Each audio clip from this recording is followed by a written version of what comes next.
ஈரானுடன் நட்பில் இருந்து வந்த இந்தியா இன்று சொன்ன ஒற்றை வார்த்தைதான் ஈரானை சற்று அதிர வைத்திருக்கிறது. இந்தியாவின் அடுத்த கட்ட நடவடிக்கை என்ன, சற்று விரிவாக பார்க்கலாம் இந்த காணொளியில்.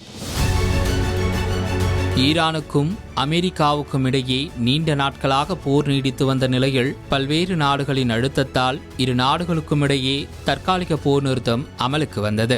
நிரந்தர போர் நிறுத்தம் தொடர்பாக ஈரான் அமெரிக்கா இடையே அமைதி பேச்சுவார்த்தை நடந்து வருகிறது.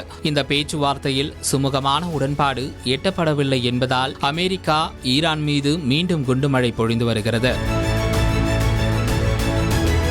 இதனால் ஆத்திரமடைந்த ஈரான் தனது கட்டுப்பாட்டில் உள்ள ஹார்முஸ் நீரிணையை மீண்டும் மூடி உலக நாடுகளுக்கு அதிர்ச்சி கொடுத்துள்ளது. ஹார்முஸ் நீரிணையை கடக்கும் வர்த்தக கப்பல்கள் மீதும் ஈரான் கடற்படையினர் தொடர் தாக்குதல் நடத்தி வருகின்றனர். இந்நிலையில் சைப்ரஸ் கொடியேந்திய GFS கேலக்சி என்ற வணிக கப்பல் ஹார்முஸ் நீரிணையை கடந்து சென்றதாக கூறப்படுகிறது. இதனை அறிந்த ஈரான் கடற்படையினர் அந்த வர்த்தக கப்பல் மீது இன்று காலை தாக்குதல் நடத்தியதில் அதில் இருந்த 11 இந்தியர்கள் காயமடைந்துள்ளனர். அதில் 10 பேர் பத்திரமாக மீட்கப்பட்டுள்ள நிலையில் ஒருவர் மட்டும் மாயமாகியுள்ளார். அந்த நபரை தேடும் பணி மும்முரமாக நடந்து வருகிறது. இப்படி பதற்றமான சூழலுக்கு மத்தியில்தான் ஈரானுக்கு இந்தியா கடும் கண்டனத்தை பதிவு செய்திருக்கிறது. இது குறித்து இந்திய வெளியுறவுத்துறை அமைச்சகம் வெளியிட்டுள்ள பதிவில், ஓமனில் உள்ள இந்திய தூதரகம் நிலைமையை உன்னிப்பாக கண்காணித்து வருவதாகவும் தேடுதல் மற்றும் மீட்பு நடவடிக்கைகளில் ஓமனுடன் ஒருங்கிணைந்து செயல்பட்டு வருவதாகவும் வெளியுறவுத்துறை அமைச்சகம் தெரிவித்திருக்கிறது. அதே சமயம் வர்த்தக கப்பல்கள் மீதான தொடர் தாக்குதல் சம்பவங்கள்